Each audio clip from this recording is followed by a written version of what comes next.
مومنو، جب تم آپس میں کسی میعاد معین کے لیے قرض کا معاملہ کرنے لگو تو اس کو لکھ لیا کرو، اور لکھنے والا تم میں کسی کا نقصان نہ کرے بلکہ انصاف سے لکھے۔ نیز لکھنے والا جیسا اللہ نے اسے سکھایا ہے لکھنے سے انکار بھی نہ کرے اور دستاویز لکھ دے،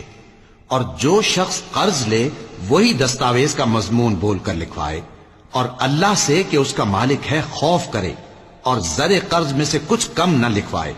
اور اگر قرض لینے والا کم عقل یا ضعیف ہو یا مضمون لکھوانے کی قابلیت نہ رکھتا ہو تو جو اس کا ولی ہو وہ انصاف کے ساتھ مضمون لکھوائے، اور اپنے میں سے 2 مردوں کو ایسے معاملے کے گواہ کر لیا کرو، اور اگر 2 مرد نہ ہوں تو 1 مرد اور 2 عورتیں جن کو تم گواہ پسند کرو کافی ہیں،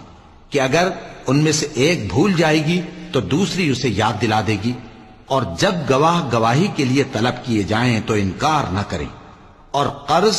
تھوڑا ہو یا بہت اس کی دستاویز کے لکھنے لکھانے میں سستی نہ کرنا۔ یہ بات اللہ کے نزدیک نہایت قرین انصاف ہے، اور شہادت کے لیے بھی یہ بہت درست طریقہ ہے۔ اس سے تم کو کسی طرح کا شک و شبہ بھی نہیں پڑے گا۔ ہاں، اگر سودا دست بدست ہو جو تم آپس میں لیتے دیتے ہو تو اگر ایسے معاملے کے دستاویز نہ لکھو تو تم پر کچھ گناہ نہیں۔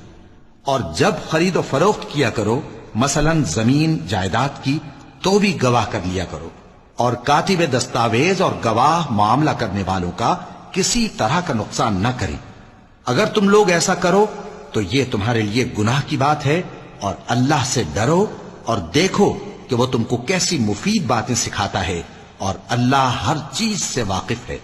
اور اگر تم سفر پر ہو اور دستاویز لکھنے والا نہ مل سکے تو کوئی چیز رہن با قبضہ رکھ کر قرض لے لو، اور اگر تم میں سے کوئی دوسرے کو امین سمجھے یعنی رہن کے بغیر قرض دے دے تو امانت دار کو چاہیے کہ صاحب امانت کی امانت ادا کر دے، اور اللہ سے جو اس کا پروردگار ہے ڈرے،